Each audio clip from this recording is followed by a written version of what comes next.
ಆಗಲೇ ಯತೀಂದ್ರ ಅವರು ನಿನ್ನೆ ಬೀದರ್ನಲ್ಲಿ ಆಡಿರುವಂಥ ಮಾತು ಸಾಕಷ್ಟು ದೊಡ್ಡ ಮಟ್ಟಿಗೆ ಚರ್ಚೆ ಆಗ್ತಾ ಇದೆ. ಬೀದರ್ನಲ್ಲಿ ಕರ್ನಾಟಕ ಶೋಷಿತ ಸಮುದಾಯಗಳ ಒಕ್ಕೂಟ ಸಮಾವೇಶ ನಡೀತು.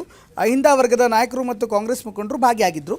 ಇದೇ ಸಮಾವೇಶದಲ್ಲಿ ಭಾಗಿಯಾಗಿದ್ದಂಥ ಸಚಿವ ಇನ್ಫ್ಯಾಕ್ಟ್ ಸಮಾವೇಶದಲ್ಲಿ ಭಾಗಿಯಾಗಿದ್ದು ಸಚಿವ ಯತೀಂದ್ರ ಈ ದೇಶ ಯಾವುದೇ ಕಾರಣಕ್ಕೂ ಹಿಂದೂ ರಾಷ್ಟ್ರ ಆಗಬಾರ್ದು ಅಂತ ಇದೇ ವೇಳೆ ಹೇಳಿದರು. ಹಿಂದೂ ರಾಷ್ಟ್ರ ಆದರೆ ಶೋಷಣೆ ಮತ್ತು ವ್ಯವಸ್ಥೆ ಜಾರಿಗೆ ತಂದಂತೆ ಆಗುತ್ತೆ ಅಂತ ಹೇಳಿದ್ದಾರೆ.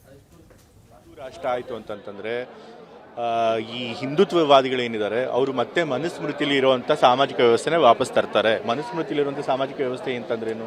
ಅದು ಶೋಷಣೆ ಮಾಡುವಂಥ ವ್ಯವಸ್ಥೆ. ಸೊ ಆ ರೀತಿ ಶೋಷಣೆ ಆದರೆ ಮತ್ತೆ ಯಾರು ನಾವೆಲ್ಲ ಶೂದ್ರ ಸಮುದಾಯದಿರ್ಬೋದು, ದಲಿತ ಸಮುದಾಯದವರಲ್ಲೂ ಅವರೆಲ್ಲ ಜಾತಿ ವ್ಯವಸ್ಥೆ ಅಡಿಯಲ್ಲಿ ಮತ್ತೆ ಶೋಷಣೆಗೆ ಹೋಗ್ತೀವಿ. ಸೊ ಹಾಗಾಗಿ ಆ ಜಾತಿ ವ್ಯವಸ್ಥೆ ಮತ್ತೆ ಬರಬಾರ್ದು ಅಂತ ಹೇಳಿದ್ರು. ಅಂಬೇಡ್ಕರ್ ಅವರು ಹೇಳಿದರು, if India becomes a Hindu Rashtra there won't be it's more danger to the country, very dangers to the country ಅಂತ ಹೇಳಿದರು. ಸೊ ಅದನ್ನೇ ನಾನು ಹೇಳಿದೆ ಅಷ್ಟೇ. ಇಷ್ಟು ವರ್ಷಗಳು ಕೂಡ ನಮ್ಮ ಕಂಟ್ರಿ ಇರೋದೇ ಸೆಕ್ಯುಲರ್ ಆಗಿ, ಈಗಲೂ ಕೂಡ ಸೆಕ್ಯುಲರ್ ಆಗೇ ಇದೆ. ಈಗಲೂ ಕೂಡ ಒಂದು ರಿಲಿಜಿಯಸ್ ಕಂಟ್ರಿ ಅಲ್ಲ ನಮ್ಮದು. ಯಾವತ್ತೂ ಕೂಡ ಒಂದು ಧರ್ಮದ ಆಧಾರದ ಮೇಲೆ ರಾಷ್ಟ್ರ ನಿರ್ಮಾಣ ಆಗಿಲ್ಲ. ನಮ್ಮದು ಜಾತ್ಯತೀತವಾದಂತಹ ಧರ್ಮನಿರಪೇಕ್ಷವಾದಂತಹ ರಾಷ್ಟ್ರ. ಸಂವಿಧಾನದಲ್ಲಿ ಅದನ್ನು ಹೇಳಿದೆ.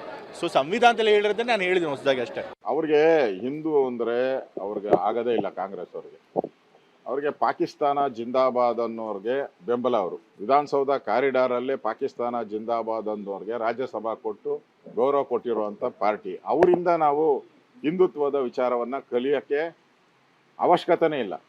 ಫಸ್ಟ್ ಅವರು ಹಿಂದೂ ವಿಚಾರ ಮಾತಾಡೋದೇ ತಪ್ಪು. ಅವರು ಜಾತಿ ವ್ಯವಸ್ಥೆಯಿಂದ ಎಷ್ಟು ಆಘಾತ ಆಗುತ್ತೆ ರಾಷ್ಟ್ರಕ್ಕೆ ಅಂದ್ಬಿಟ್ಟು ಬಹಳ ಸ್ಪಷ್ಟವಾಗಿ ಕಾನ್ಸ್ಟಿಟ್ಯೂಂಟ್ ಅಸೆಂಬ್ಲಿನಲ್ಲೂ ಹೇಳಿದ್ದಾರೆ, ಅವರ ಪುಸ್ತಕಗಳಲ್ಲೂ ಕೂಡ ಬರೆದಿದ್ದಾರೆ. ಅದೆಲ್ಲಾನು ಬಿಜೆಪಿಯವರು ಓದಲ್ಲ, ಬರೇ ಮನುಸ್ಮೃತಿ ಓದ್ತಾರೆ. ಅದಕ್ಕೆ ಅವರಿಗೆ ಅದು ಚೆನ್ನಾಗಿ ಅನ್ಸುತ್ತೆ.